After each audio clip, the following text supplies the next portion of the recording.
This is the largest desert in the world. It's also one of the hottest places on Earth, and one of the most remote. Italian archaeologist Dr. Savino Delernia of the University of Rome has been driving for 2 days.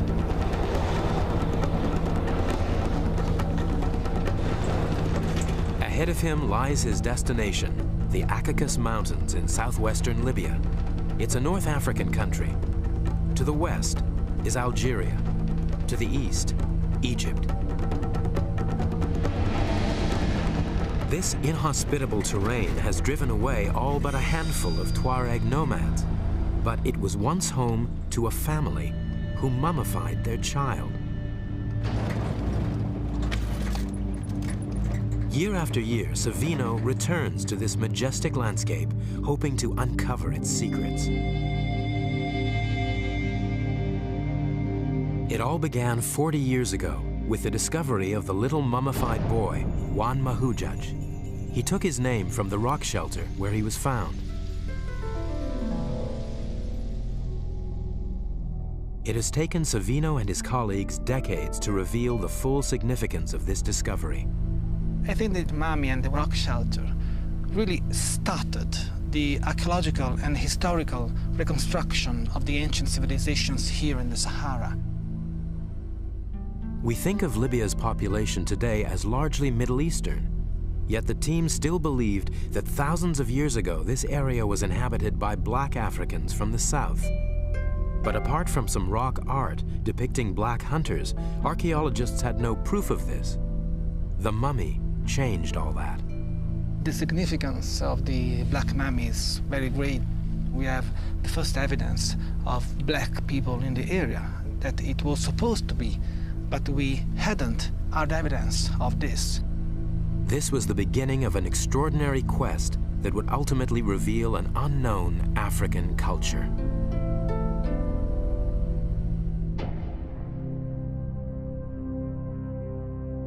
The Juan Mahujaj rock shelter is a simple place, a ledge just wide enough to provide shade from the midday sun. Savino has returned to the rock shelter, where he meets Tuareg tribesman Mr. Ramadani, who witnessed the discovery of the mummy. They focus on one small area, the place where Savino's predecessor, Professor Mori, actually found the mummy. It was still already visible because it was partially brought to light by natural erosion. So we have to imagine that the exact position of the Juan Mahujaj mummy should be somewhere just here. When a small sack came to light, no one was prepared for what it contained. They opened this sack and they found the mummy inside. So it was really amazing. Soon after he died, this young boy was put in a fetal position, then embalmed and placed in a sack made of antelope skin. The sack was then insulated by a layer of leaves. This careful preparation protected his small body from the elements for the next 5,500 years. The Italian archaeologists knew they had found important evidence. The shape of the boy's skull suggested he was black, and if he was, this could rewrite the history of mummification in Africa. They needed to be sure. After a tortuous 10-day camel journey to the nearest town with their fragile cargo, the team returned to Rome to have the mummy analyzed.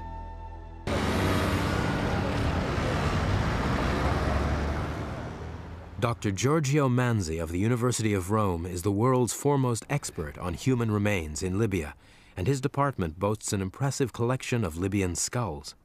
The reason why the members of the Italian team in the 50s inferred that the child was a black child, a Negro child, is mainly a consideration of his face, especially the length here of the root of the nose, or also here, the moving forward of the mouth.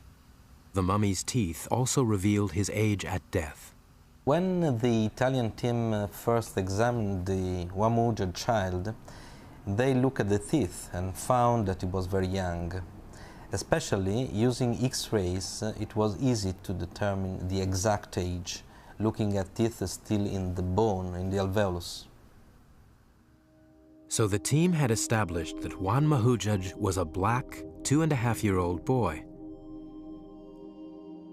But it was the results of the carbon dating which were so amazing.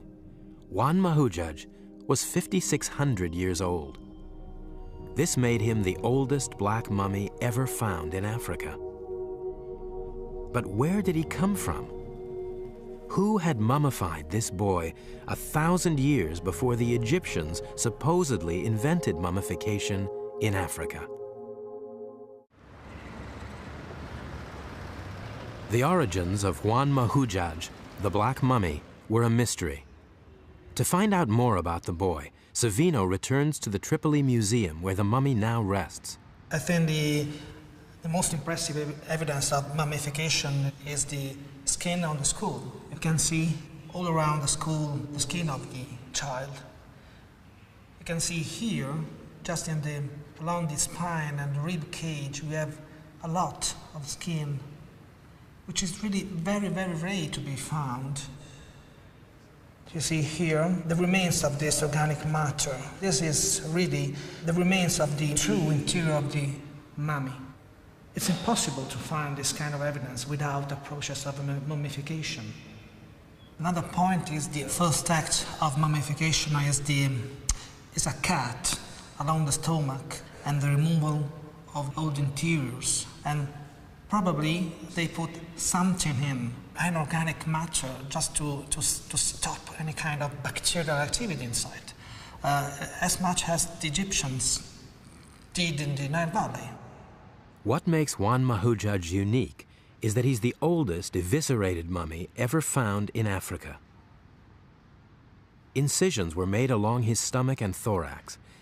Then his organs were removed, and an organic preservative inserted to stop his body from decomposing.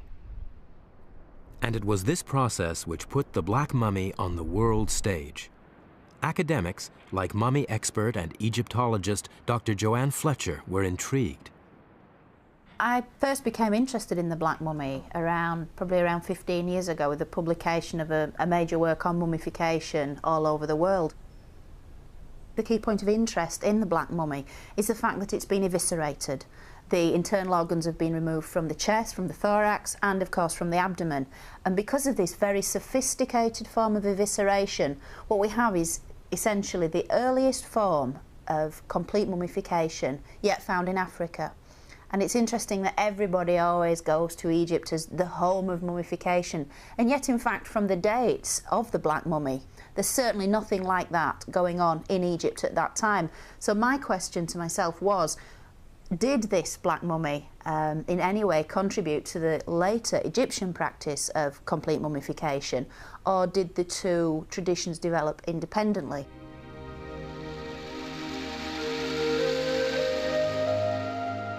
Popular tradition has it that Egypt is the only ancient civilization in Africa.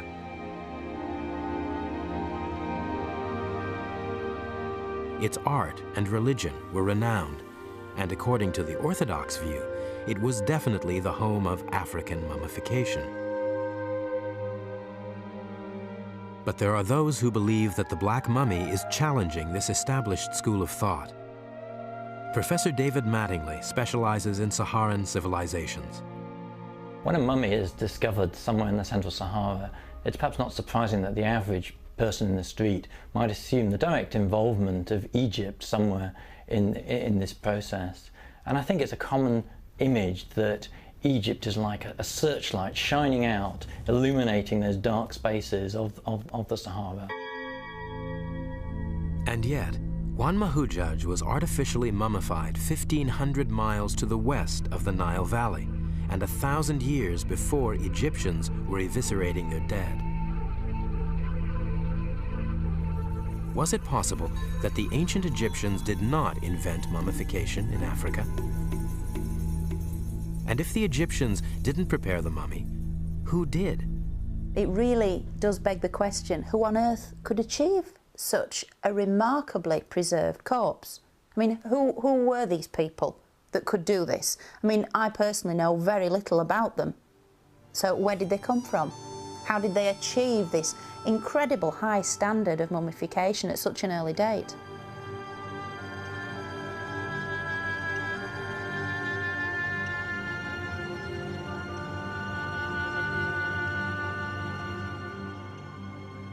Finding out more about Juan Mahujaj's people and their culture is exactly what Savino de Lernia has been doing for the past 12 years.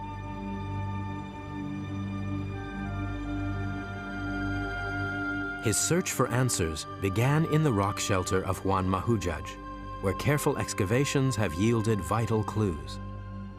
We have here all the history of the Juan Mahujaj occupation.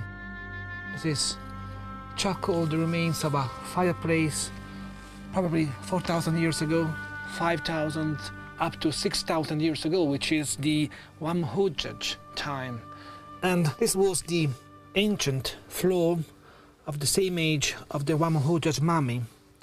And you still have the gold dropping. The fact is that during Juan Mahujaj era, the most important part of their life was cattle. This seemed surprising. Cattle don't live in deserts, but they feature strongly in rock art throughout the Akakos Mountains. More than 50% of the paintings from the Juan Mahujaj period were cattle. So this really explains the importance of this animal 6,000 years ago. And we have here wonderful, wonderful domestic cattle. We can say domestic because this cow has two colors, so red and white is typical of the domestic animals. Cattle and goats. Juan Mahujaj's people were evidently animal herders. But how could they survive in this desert? The remains of a simple plant provided the first clue that the home of Juan Mahujaj once looked very different. During the Juan Mahujaj era, more than 5,000 years ago, 5,500 years ago, we have here evidence of pollen from Tifa plants, which are plants really very water demanding. Tifa plants still exist in the region, but they thrive only in oases. It was almost impossible to picture. But how credible is the idea that this area was once lush? It was time for the climatologists to provide some answers. 3, 2, 1,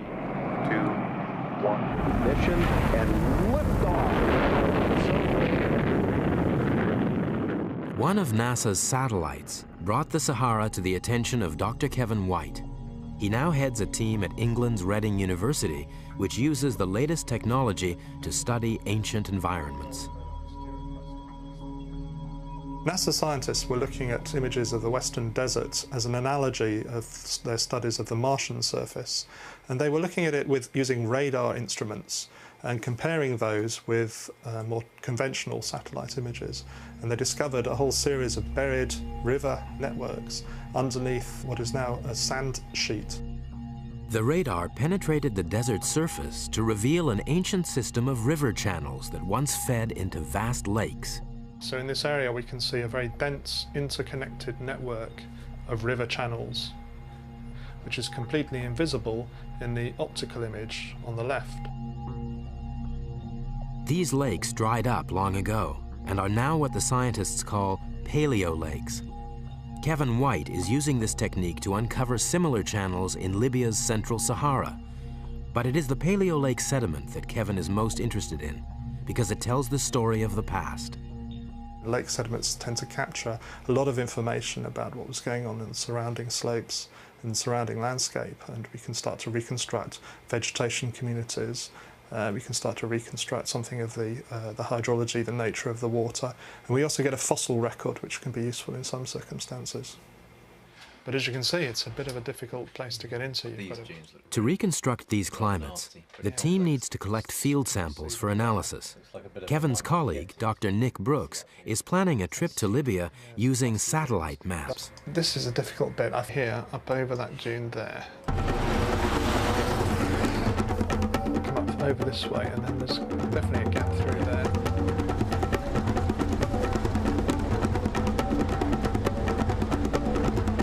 So this is easy. You've just got one more little dune to get over there. And then you reach this area, through that gap there, I guess, and then over the top of that dune. If you can get up to this point here, then it's just downhill, really, down a big split face there. You're there. This is a paleo lake. We know people were living here around about the time of Wad Mahujaj because we found pottery and stone tools from around that period.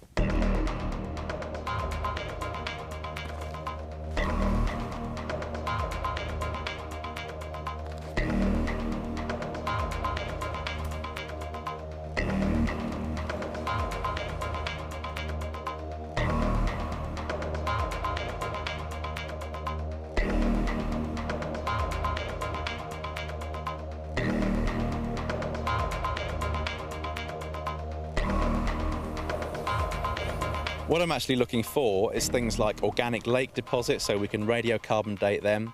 We can also date things like snail shells from freshwater snails that we know must have lived in a wet environment.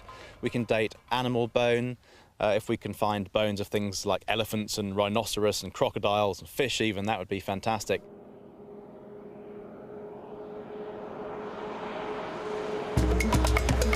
Taking the route up. Nick and Zavino are colleagues.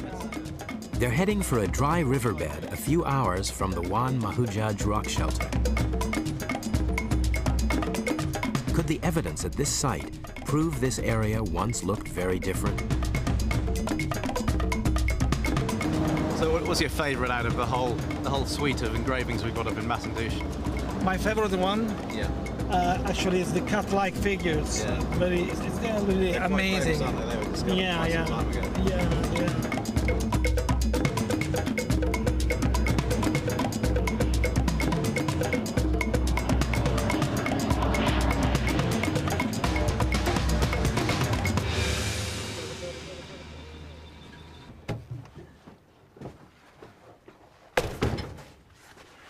Masandouche is one of the most famous rock art sites in Africa. You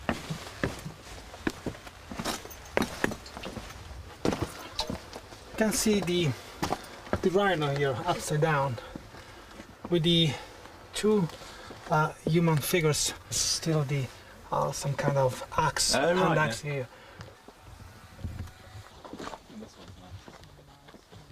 There is a lot of animals. There is the elephant and 2 or 3 giraffes with a lot of superimpositions. Yeah, it's quite complex. But the giraffe is really impressive. It's very well done. And Shame it's lost its nose, but it's still pretty good. yeah, and the 3 cat-like figures over there. And my favorite is the one on the corner, just with the. I think it's a masterpiece of the rock art in the Wadi Masandouche area. Absolutely. Hey, I think we found the giraffe's nose down here. Really? It looks like it, yeah. Yeah, you're right. So there we go. Yeah, you're right. It hasn't gone far.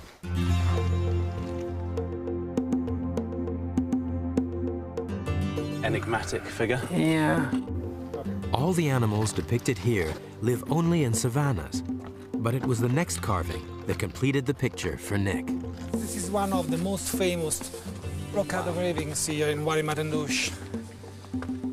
It's the representation of a crocodile with a wild fauna style, which is believed to be the oldest style of rock art here in Wadi Masandouche. It's really spectacular, and we know that things like elephants and giraffe and some of the other big animals can live in quite dry environments, not as dry as we've got here today. Yeah. But this is really the final proof. This was a river, you know. Crocodiles don't live in arid environments. Yeah, absolutely. So looking at the carvings on the rock face here, we can, with a bit of imagination, speculate about what the landscape would have been like, what would have been going on. We'd probably be standing at the water's edge here. maybe when it was a seasonal river or something.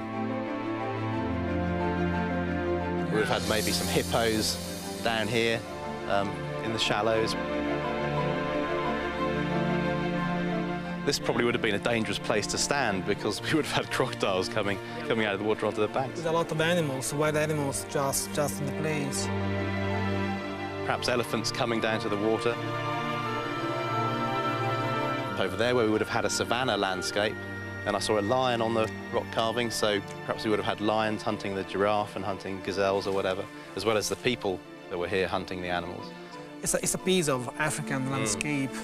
Just like you'd see in southern Africa today, like Zimbabwe or Tanzania or Kenya today, parts of those countries.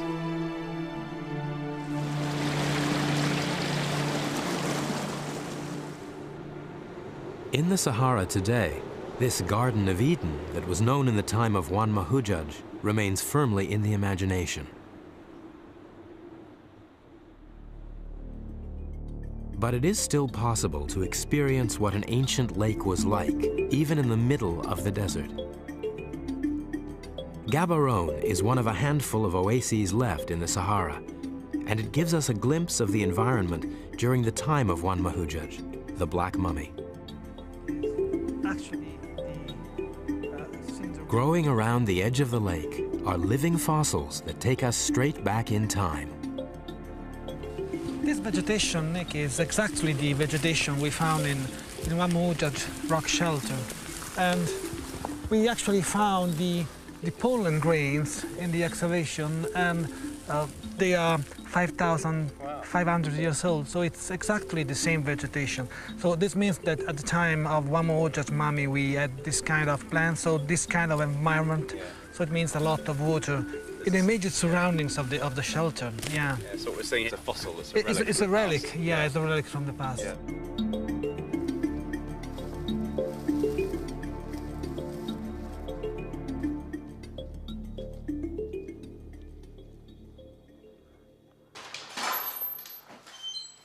Dr. Nick Brooks returns to Reading.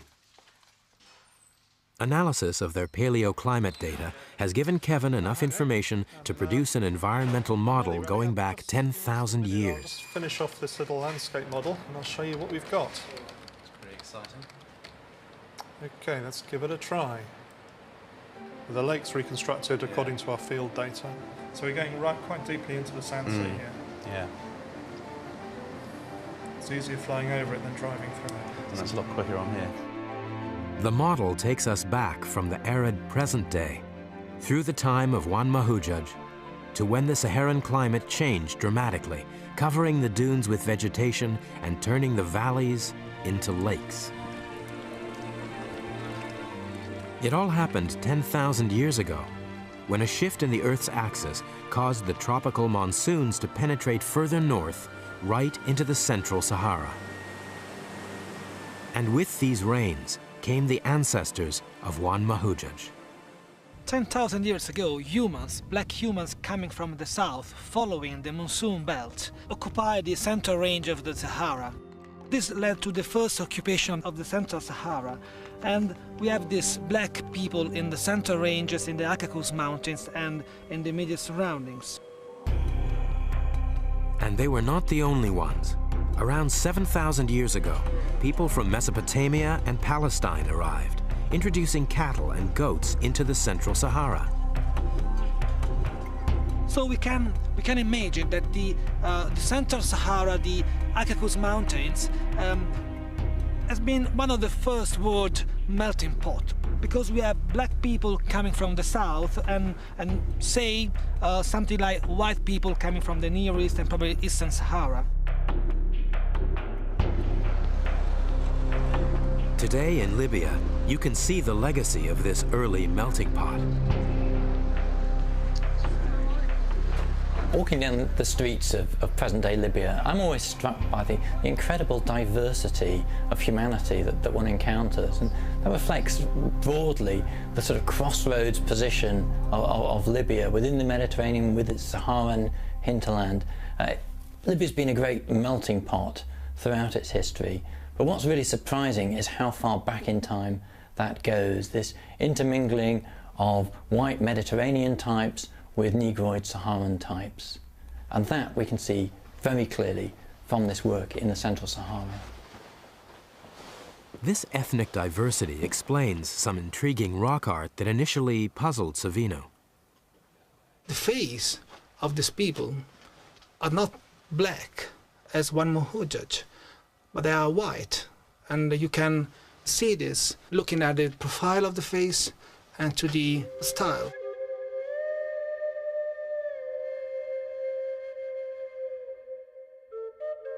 It is this mixed-race culture which mummified Juan Mahujaj. But what kind of society did this young boy live in? One important clue is the ostrich eggshell necklace that he was still wearing, unbroken, when he was first discovered. We still have some few beads of a necklace of ostrich eggshells. In ancient societies, the inclusion of grave goods indicated ritual and ceremony. And the mummification process suggested something else. Even though Juan Mahujaj is the only complete Saharan mummy ever found, these people had been mummifying their dead for hundreds, if not thousands of years before the boy died. The thing about the Black Mummy is the very sophisticated form of evisceration. Now this is a really sophisticated form of mummification, and it wouldn't have just appeared from out of nowhere. The Black Mummy is obviously almost the end result of a very complex development in this very highly skilled procedure. Was Juan Mahujaj mummified because he was special? The family of Juan Mahujaj, we can say, was not particularly rich or particularly powerful. The fact is that this kind of pastoral society were quite egalitarian in their social organization. The fact that this is a very small child that's been mummified with a great deal of care and attention suggests that this is a society which doesn't necessarily judge individuals by their achievements. So the fact that people were obviously mummifying those in society who are frequently regarded as the least important, the children, presumably in the hope that they would live again in some form of afterlife, can, I think, tell us a great deal about those responsible. There's obviously a great deal of compassion and love that would have gone into such a procedure, and a desire perhaps to keep the dead child with one at all times. But it was the date Juan Mahujaj was mummified that raised the key question. Did mummification in Africa begin here in the Central Sahara? We have here, really, in this very place, the oldest mummy in Africa. Is more than 5,000 years old and is at least 1,000 years older than the Egyptian mummies. So this means that the mummification process, the mummification knowledge, wasn't born in Egypt, and we have here the first evidence of this. So it's really very tempting to suggest some kind of, say, movement or some kind of circulation of ideas from Central Sahara spreading out up to the Nile Valley. So it is really tempting to do this, but as an archaeologist I need hard evidence to do this. Savino knew that many of the descendants of the Black Mummy had been forced to move out of the Central Sahara just 500 years after his death. The environmental work confirmed another dramatic climatic change around 5,000 years ago, returning the Sahara to its present arid state. Again, you have to imagine that the prehistoric times were heavily affected by climatic changes, and climatic changes were very, very hard in this part of Africa. So some 6,000 years ago, and once again 5,000 years ago, we had arid crisis here, and people had to move. Was it possible that Juan Mahujaj's people had moved east to the fertile Nile Valley, taking with them their mummification knowledge? Or had the two traditions evolved independently of each other?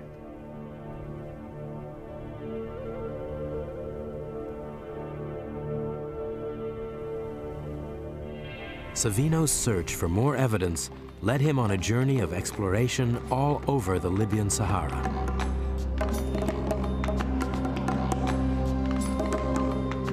Was there a link between the Saharan culture and the society of Egypt's Nile Valley? And more intriguingly, were there any other Saharan innovations which influenced ancient Egypt? The search took years, but eventually he found his first clue.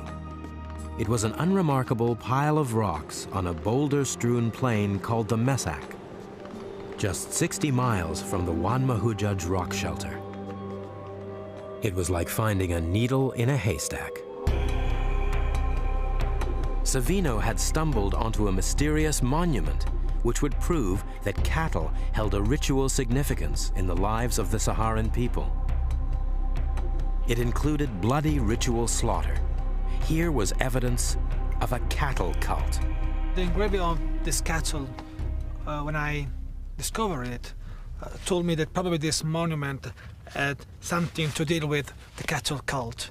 And so I decided to excavate this circular monument, and we found the bones and charcoal of cattle. So this was really the very first hard evidence, archaeological evidence of some kind of ritual connected to the cattle cult.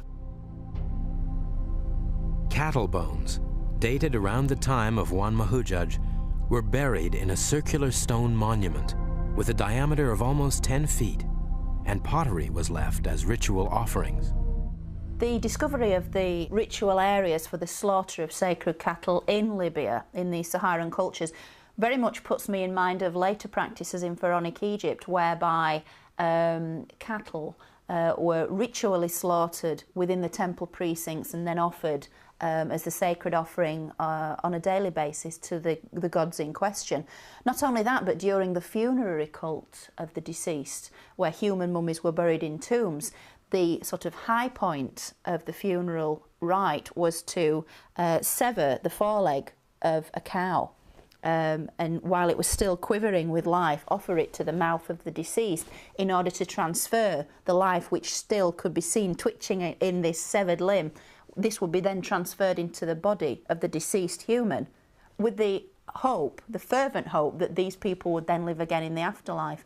And so you have cattle used as a means to transfer sacred power, sacred knowledge, sacred energy, if you like, into deceased humans. And so you have this sort of symbiotic relationship between human and animal that's very clear in Pharaonic Egypt, and as we're seeing in the Saharan cultures, equally clear further west. So the Egyptian idea that cattle provided a channel between humans and gods was not a new one. In fact, the cattle cult had been present in the Central Sahara for thousands of years before it reached its zenith in the Nile Valley. It's quite tempting to suggest that some kind of relationship actually should exist between this important, huge cultural evidence of cattle cult in the Sahara and the rise of cattle cult in the Egyptian ideology. I think it's quite likely.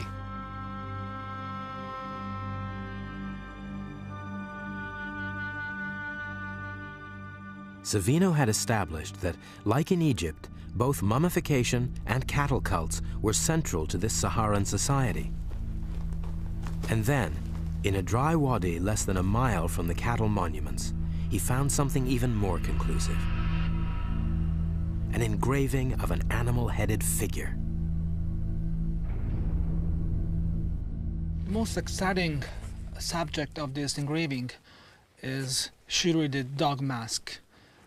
This kind of human beings mask bearing are actually one of the most important subjects represented in the Mesak area. We can understand the age of the engraving from the color, which is very black. It means very, very old. What is the relevance of this kind of dating from these engravings is that the presence of human beings mask bearing, and in this case we have dog mask, is much older than the kind of evidence we have in the Nile Valley. Although organic matter in the crevices of the engraving was carbon dated to 5,600 years, Savino believes this carving could be as much as 1,000 years older. I find it very interesting that these animal-headed human figures exist outside of Egypt at such an incredibly early date. And then later in pharaonic culture, you find exactly the same motifs repeated in the very sophisticated Egyptian art form. The Egyptian god Anubis has become one of the most recognizable symbols of ancient Egypt. This is Anubis, the ancient Egyptian god of embalming and the guardian of the dead. And his likeness was actually used by the ancient Egyptians in mask form, in the form we see in front of us, during the very sacred rituals of the funeral. In funerary rites, one of the priests would wear this exact same mask and perform the magical rituals which would enable the dead to live again in the afterlife. And I find it really fascinating that in the Saharan cultures we're finding petroglyphs of human beings wearing jackal masks, almost dog-headed figures in fact, at least 1,000 years prior to the emergence of Anubis in ancient Egyptian mythology. So the rise of the cattle cult and animal-headed humans in Central Saharan society occurred well before their appearance in the Nile Valley. But could a small, obscure society really have this much influence? The archaeologists had to know whether the culture of Juan Mahujaj had spread beyond the southwestern corner of Libya. 500 miles to the south, a site in modern-day Niger began to provide the answers to this question. In the 1980s, French archaeologists uncovered pottery, human burials, and rock art, which were all almost exactly the same as the evidence found in Libya by the Italians. And similar artifacts were found throughout North Africa. It looked like this culture was far more widespread than anyone had ever imagined.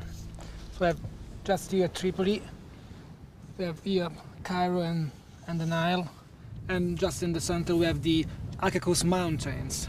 And we have Algeria, Libya, Egypt, and Sudan, and Chad, and Niger, and Mali. So this area is bigger than Europe, so it means that all this very, very large extent was inhabited during ancient times by the same ancient African Saharan culture. The size of this culture was extraordinary. It spanned most of North Africa, from Mali to the western fringes of Egypt itself. In many ways, this vast Saharan culture really didn't have to go very far in terms of physical distance in order to influence the people of the Nile Valley. They were almost there, so it was just a very short step from the western desert of Egypt right into the Nile Valley itself. The big picture was almost complete, but the archaeologists still needed proof that this African culture had affected Egypt. They needed evidence of a direct link. They needed proof of contact. The Italians turned to the most prevalent artifact in the Caucasus Mountains, pottery. How did the local Saharan pottery compare with the pottery excavated in the Nile Valley? At a cave near the rock shelter where Juan Mahujaj was found, Savino had already discovered pottery shards dating back to the earliest pottery in Africa. We can still see this is a piece of pottery and probably is 9,000 years old. It is decorated with impressions, with a waving motion, and this pottery is among the oldest in the world. The Italian team collected enough pottery shards to reconstruct an entire pot. It's now back in Rome with Savino. This is the pottery we have in the area Juan Mahujaj. It's typical for the kind of decoration. probably 6,000 years old. This kind of decoration, which it is made with impressions, with a stick, we find pottery decorated in this identical way in a very large area. This pot was not a one-off. It had a distinctive Saharan style. It was completely different to the undecorated pottery found near the Nile. But excavations in the Nile Valley reveal that around 6,000 years ago, there was a dramatic influx of the highly decorated Saharan pottery. We have archaeological excavation sequence, especially in Sudanese Nile Valley, with local pottery, 10,000, 9,000, 8,000 years old. And after, quite suddenly, we have the arrival of Central Saharan pottery, which is quite different from a technical point of view. So it means that either people or, in my view, ideas and this kind of communication arrived in the southern Nile Valley some 6,000 years ago. Was this the final piece of the puzzle? Had the archaeologists found proof that the Saharan culture influenced the Nile Valley? And if so, what had happened to these people? Despite their influence and sophistication, all but a few traces of this Central Saharan culture have disappeared. It's as if their whole history had literally been covered by the sands of the Sahara. But archaeologists are ensuring their innovations did not die with them.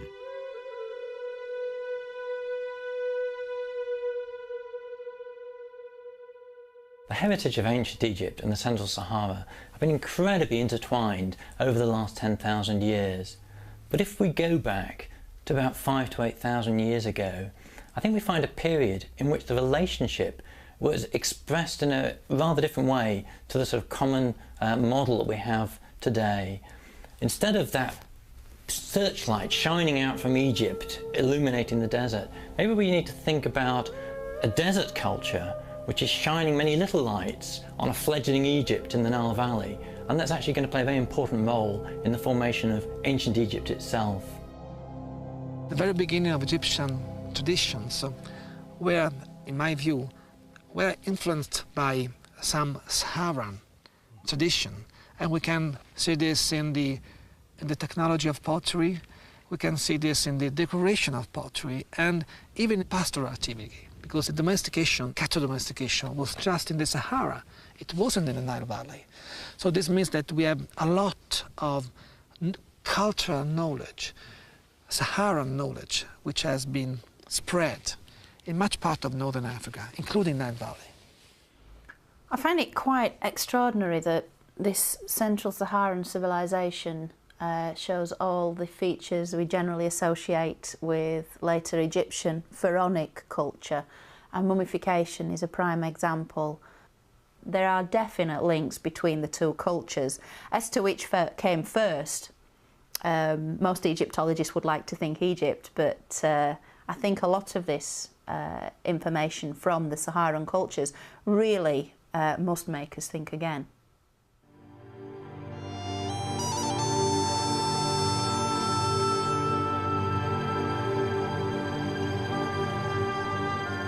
Amoutas was a little boy of 2 years and a half, living with his family in the Akikos Mountains more than 5,500 years ago. He lived in a rich savanna environment. Even so, he died before he reached the age of 3. His family were part of a culture which had developed sophisticated rituals like mummification. One Hujjaj was given a rich burial. They were sub-Saharan people, Africans, and they accidentally gave the world the oldest black mummy it has yet seen.